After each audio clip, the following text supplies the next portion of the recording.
और अब बात चीन की। लद्दाख में लाइन ऑफ एक्चुअल कंट्रोल यानी LAC पर अब भी तनाव है। 15 जून की रात चीन की सेना की हरकत के बाद से हालात अब तक सामान्य नहीं हो सके हैं।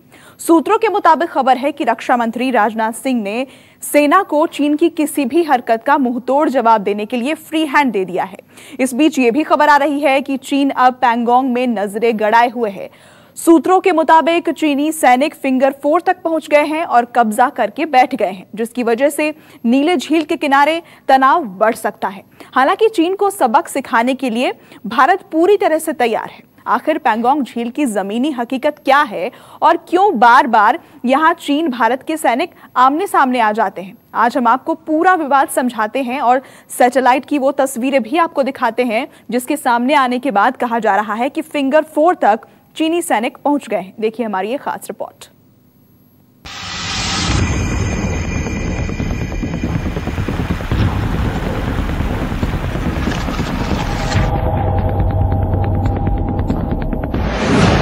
पैंगोंग में चीन क्यों करता है पंगा?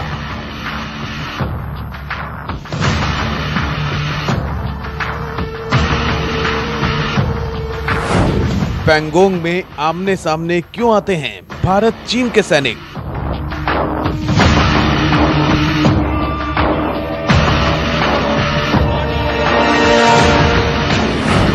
पैंगोंग झील में झड़प की वजह क्या बनती है?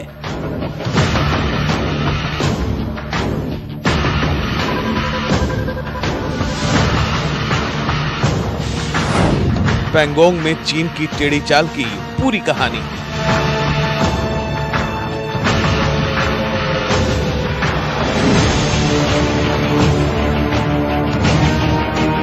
यह है पैंगोंग झील। झील के इलाके में कहीं ऊंचे ऊंचे पहाड़ तो कहीं गहरी घाटियां। 134 किलोमीटर लंबी और 5 किलोमीटर चौड़ी है ये पैंगोंग झील। इस मुश्किल इलाके में अक्सर भारतीय फौज और चीन की पीपुल्स लिबरेशन आर्मी के बीच आमना सामना होता रहता है। दूर तक फैली इस झील के बड़े हिस्से पर चीन अक्सर अपनी दावेदारी करता है और उसी को लेकर चीन और भारतीय सेना के बीच टकराव की स्थिति पैदा होती है। आज हम आपको समझाते हैं कि गलवान घाटी की तरह पैंगोंग झील का विवाद क्या है, क्यों पैंगोंग झील को लेकर भी चीन मुश्किलें खड़ी करता है। यहाँ पर उठे विवाद को समझने के लिए भौगोलिक स्थिति को समझना बेहद जरूरी है, जिससे सरल तरीके से समझ में आएगा कि चीन और भारत के बीच झड़प क्यों होती है। पैंगोंग झील के उत्तरी किनारे पर बंजर पहाड़ियां हैं। इन्हें स्थानीय भाषा में छांगछेनमो कहते हैं। इन पहाड़ियों के उभरे हुए हिस्से को ही भारतीय सेना फिंगर्स कहती है। पैंगोंग झील 8 फिंगर्स में विभाजित है। भारत का दावा इन 8 फिंगर्स पर है, लेकिन चीन ने अवैध रूप से 4 फिंगर्स पर कब्जा कर रखा है। हम ये क्यों कह रहे हैं, उसकी गवाह सैटेलाइट से ली गई ये तस्वीरें हैं। तस्वीर में आप जो रेड डॉट देख रहे हैं वो चीन की तरफ से एक्टिविटी का हिस्सा है। हम इस बात पर बात करेंगे, लेकिन उससे पहले लौटते हैं फिंगर्स पर, जिसे आपको ग्राफिक के जरिए समझाते हैं ताकि चीन के साथ विवाद की पूरी तस्वीर आपके सामने साफ हो सके। यह है फिंगर्स 4 का इलाका। इधर का सारा इलाका हिंदुस्तान का है। 4 तक भारत की तस्वीर पूरी तरह से क्लियर है, इसमें कोई शक नहीं है। लेकिन विवाद 4 से 8 फिंगर्स के बीच है। 8 के पार चीन है। फिंगर्स 4 तक भारत का कब्जा है। फिंगर 3 पर भारत का एक पोस्ट है। इसके आगे सड़क नहीं है, ऊंची नीची पहाड़ियां हैं। सैनिकों को यहां से पैदल चलकर जाना पड़ता है। फिंगर्स 4 पर चीन की आर्मी आकर बैठ गई है। फिंगर 8 के पास चीन का एक बेस भी है और इस तरफ यानी अपने हिस्से में चीन ने निर्माण भी कर रखा है। चीन अपनी LAC यहाँ तक बताता है, जब भारत का LAC यहाँ तक है और इसी हिस्से को लेकर चीन और भारत के बीच विवाद है। चालबाज चीन की सेना का मानना है कि फिंगर 2 तक LAC है। ये नीले में जो दिख रहा है ये है पगोंगसो लेक, और जो लाइन ऑफ एक्चुअल कंट्रोल है वो इस रिज लाइन से होती हुई सिरजाप LP और फिर इस तट पे से दूसरे छोर पर आती है और उसके बाद में इस रिज लाइन के ऊपर से होती हुई नीचे को निकल जाती है। तो ये लाइन ऑफ एक्चुअल कंट्रोल की कहानी है। और इस पगोंगसो के बिल्कुल पीछे मोहाने पर लुकुंग है, और जो फेमस 3 इडियट्स पिक्चर का कई बार जिक्र होता है कि वो शूटिंग कहाँ हुई थी, वो इस इलाके में हुई थी जहां पर ये मान लिखा हुआ है। इस इलाके में वो शूटिंग हुई थी। ये चुशूल है और ये हिंदुस्तान की पोस्ट है थाकू। ये फिंगर का इलाका है, फिंगर 1, फिंगर 2, 3, 4, 5, 6, 7 और ये वाला जो है फिंगर 8। तो हिंदुस्तान की आईटीबीपी की एक पोस्ट है इधर, और हम लोग यहां पे गाड़ियों तक आते थे और यहां से फिर हम पैदल चल के और इस इलाके को पेट्रोल करते थे। हमें इस पूरी पेट्रोलिंग में यहां से लेके और फिंगर 8 तक आना और आके फिर वापस जाने में तकरीबन सवेरे से लेके शाम हो जाती थी। उधर दूसरी तरफ जब चाइनीज जब आते हैं तो उनकी जो गाड़ियां हैं वो इस तट के साथ साथ होते हुए फिंगर 4 तक वो आ जाते थे और फिंगर 4 तक वो अपनी पेट्रोलिंग करके जाते थे।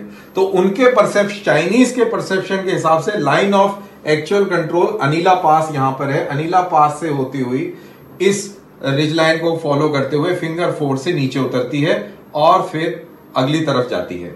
हमारी परसेप्शन के हिसाब से लाइन ऑफ एक्चुअल कंट्रोल अनीला पास से होती हुई इस स्पर से नीचे उतरती है और फिंगर 8 से लेक में मिलती है। तो फिंगर 8 से लेके और फिंगर 4 तक का जो इलाका है ये विवादित है और इसी का अब झगड़ा पड़ा हुआ है।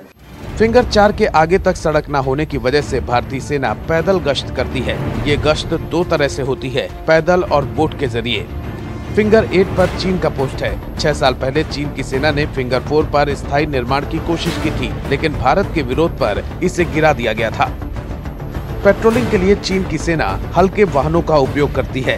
गश्त के दौरान अगर भारत की पेट्रोलिंग टीम से उनका आमना सामना होता है तो उन्हें वापस जाने को कह दिया जाता है, क्योंकि दोनों देशों की पेट्रोलिंग गाड़ियां उस जगह पर घुमा नहीं सकते, इसलिए गाड़ी को वापस जाना होता है। मई में भारत और चीन के सैनिकों के बीच फिंगर 5 के इलाके में झड़प हुई थी। चीनी सेना ने भारतीय सैनिकों को फिंगर 2 से आगे बढ़ने से रोक दिया था। इसकी वजह से दोनों पक्षों में असहमति है और यहाँ भी तनाव की स्थिति बनी हुई है। चाहे वो गलवान हो, चाहे वो पगोंगसो हो, चाहे वो अरुणाचल प्रदेश हो, चाहे वो सिक्किम हो, हर जगह यही समस्या है। लेकिन हिंदुस्तान भी दृढ़ संकल्प है और हिंदुस्तान किसी भी हालत में अपना निर्माण कार्य नहीं छोड़ेगा। और अभी जो 15-16 की घटना के बाद में हिंदुस्तान बहुत मजबूत मानसिक तौर पे और तैयार हो गया है कि अब चाइना की उस तरीके से गुंडागर्दी नहीं चलेगी। और आप मेरी बात मान के रखिएगा कि अगर अब तनातनी होती है तो गोली अवश्य चलेगी और चाइना को इसका खामियाजा जरूर भुगतना पड़ेगा। अब इस तस्वीर को देखिए। इस तस्वीर से विवाद पूरी तरह से साफ हो जाएगा कि चीन कैसे एलएसी को लेकर बदमाशी कर रहा है। ये सैटेलाइट मैप है जिससे साफ दिखाई दे रहा है कि फिंगर 4 तक चीन ने कैसे कब्जा कर रखा है। रेड डॉट्स बता रहे हैं कि कैसे चीन भारत के हिस्से को अपना मानकर आगे बढ़ रहा है। भारत की मांग है कि चीन इस इलाके से पीछे हटे, लेकिन चीन है कि कब्जा किए बैठा है और पीछे हटने का नाम नहीं ले रहा है। और दोनों देशों के बीच पैंगोंग में विवाद की यही मुख्य वजह बना हुआ है। Bureau report, news 24। सबसे बड़ा सवाल है कि आखिर चीन पैंगोंग झील पर क्यों नजरें गड़ाए है और ये झील भारत के लिए सुरक्षा के लिहाज से क्यों इतनी जरूरी है। दरअसल इसकी कई वजहें हैं। झील के उत्तरी और दक्षिणी किनारे को चुशूल अप्रोच कहते हैं, जिसका इस्तेमाल चीन भारत में घुसने में कर सकता है। 1962 के युद्ध में चुशूल में ही चीन ने सबसे बड़ा हमला किया था और झील के किनारे चीन ने अपना रोड नेटवर्क बना रखा है। ऐसे में भारतीय फौज अच्छी तरह से जानती है कि चीनी सेना बार बार पैंगोंग की तरफ क्यों आती है।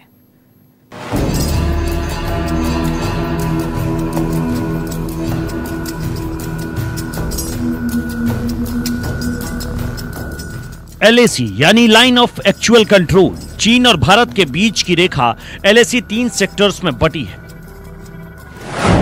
पहला सेक्टर अरुणाचल प्रदेश से सिक्किम तक, दूसरा हिमाचल और उत्तराखंड का हिस्सा, तीसरा सेक्टर लद्दाख। एलएसी भारत चीन के बीच वो लाइन है जो दोनों देशों की सीमाओं को अलग अलग करती है। दोनों देशों की सेनाएं एलएसी पर अपने अपने हिस्से पर पेट्रोलिंग करती है। इसी दौरान कहीं कहीं आमना सामना होने पर झड़प भी हो जाती है। लद्दाख सीमा पर 3 जगहें ऐसी है जहां अक्सर चीन के साथ झड़प देखने को मिलती है। पैंगोंग झील, हॉट स्प्रिंग और गलवान घाटी, क्योंकि इन तीनों जगहों पर चीन आए दिन बदमाशी करता है और भारत के हिस्से को कब्जा करने की कोशिश करता है। 5 मई को लद्दाख में एलएसी पैंगोंग इलाके के फिंगर 5 में 200 चीनी सैनिक दिखे थे। भारत की सीमा पर चीनी सैनिकों की मौजूदगी का हमारे सैनिकों ने एतराज किया था, जिसके बाद दोनों देशों के बीच झड़प हुई थी। दरअसल भारत अपने इलाके में दौलत बेग ओल्डी सड़क को जोड़ने वाली एक सड़क बना रहा है, जिस पर चीन ने नाजायज तरीके से ऐतराज किया है। इसी बात को लेकर पैंगोंग झील इलाके में टकराव हुआ। चीन को डर है कि अगर इस सड़क का निर्माण पूरा हुआ तो भारतीय सेनाओं को यहां पहुंचने में आसानी होगी। इसका बहुत बड़ा फायदा भारत को मिलेगा, इसलिए चीन नहीं चाहता था कि यहां कोई निर्माण हो सके। पैंगोंग का इलाका जो है, इसकी जो पूरी लड़ाई झगड़ा जो है वो इस प्रकार से है कि चाइना कहता है कि हमारी जो लाइन ऑफ एक्चुअल कंट्रोल है वो फिंगर 1 से जाती है, और हिंदुस्तान कहता है कि हमारी लाइन ऑफ कंट्रोल जो है, एक्चुअल कंट्रोल जो है, वो फिंगर 8 से जाती है। और अभी तक इस पर पेट्रोलिंग होती रही थी, लेकिन चाइना ने अपनी आंखें दिखानी शुरू करी। और वो क्यों दिखानी शुरू करी? क्योंकि हम जो है वहां पर इंफ्रास्ट्रक्चर बनाने लग गए, हम वहां पे रोड बनाने लग गए, हम वहां पे स्थिति को दुरुस्त करने लग गए। तो चाइना क्यों परेशान हुआ? चाइना इसलिए परेशान हुआ कि जहां एक पेट्रोल को हमें करने में घंटों लगते थे, अब मिनटों में वो पेट्रोल हो जाएगी। स्पीड से गाड़ियों में फौजी आएंगे और इलाके पे तैनात भी हो जाएंगे अगर जरूरत पड़ती है तो। लेकिन चाइना की खुद की तरफ पूरा डेवलपमेंट है। चाइनीज जो है हमेशा गाड़ियों में आते, पैदल नहीं आते। और उसको ये तकलीफ है कि अगर हिंदुस्तान ने अपना इंफ्रास्ट्रक्चर डेवलप कर लिया तो उसके लिए बहुत बड़ी समस्या खड़ी हो जाएगी। और इसी के चलते चाइना जो है वो किसी भी हालत में हमें हमारे इंफ्रास्ट्रक्चर को जो डेवलप हो रहा है उसको रोकने का प्रयास कर रहा है।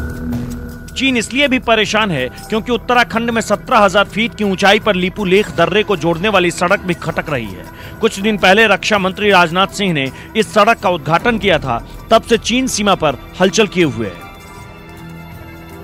5 मई की झड़प के बाद वो तस्वीर सामने आई जिससे साफ हो गया कि चीन कैसे साजिश रच रहा है। तस्वीरों में साफ दिखाई दे रहा था कि पैंगोंग झील के पास कैसे चीन ने अस्थायी टेंट बना लिए हैं, जिसके बाद भारत ने भी कमर कस लिया और एलएसी पर सैनिकों की भारी तैनाती कर दी और ये संदेश दे दिया कि ये भारत 1962 का नहीं है, ये 2020 का भारत है जो दोस्तों के साथ दोस्ती और दुश्मनों के साथ अच्छी तरह दुश्मनी निभाना जानता है। न वहां कोई हमारी सीमा में घुस आया है, न ही कोई घुसा हुआ है, न ही हमारी कोई पोस्ट किसी दूसरे के कब्जे में है।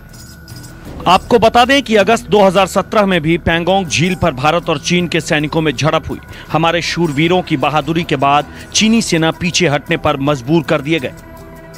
यह झील चुशुल के रास्ते में पड़ती है, जो कि भारत का अहम हिस्सा है। चुशुल एक गांव है जो बॉर्डर से 15 किलोमीटर दूर है। आर्मी की पोस्ट है यहाँ पर। झील के उत्तरी और दक्षिणी किनारे को चुशुल अप्रोच कहते हैं, जिसका इस्तेमाल चीन भारत में घुसने के लिए करता है। 1962 के युद्ध में चुशुल में ही चीन ने सबसे बड़ा हमला किया था। रेजांग ला पर भारतीय सेना डटकर लड़ी। 13 कुमाऊं की अहिर रेजिमेंट के मेजर शैतान सिंह शहीद हो गए थे। आक्रमण की स्थिति में चीन इस रास्ते की मदद से भारतीय सीमा में दाखिल हो सकता है। पैंगोंग का इलाका हिंदुस्तान के लिए बहुत अहम है, क्योंकि वहां पे जो टेक्टिकल लेवल की जो सिचुएशन है, अगर चाइना फिंगर 4 पर बैठता है तो चाइना हमारी पूरी गतिविधियां लुकुंग तक देख सकता है। नमस्कार, मैं हूं मानक गुप्ता। अगर आपको हमारा ये वीडियो पसंद आया हो तो इसे लाइक और शेयर जरूर करें, और हां, हमें सब्सक्राइब और फॉलो करना ना भूलें ताकि आप देश और दुनिया की कोई खबर मिस ना करें। तो जुड़े रहिए हमारे साथ और देखते रहिए न्यूज़ 24।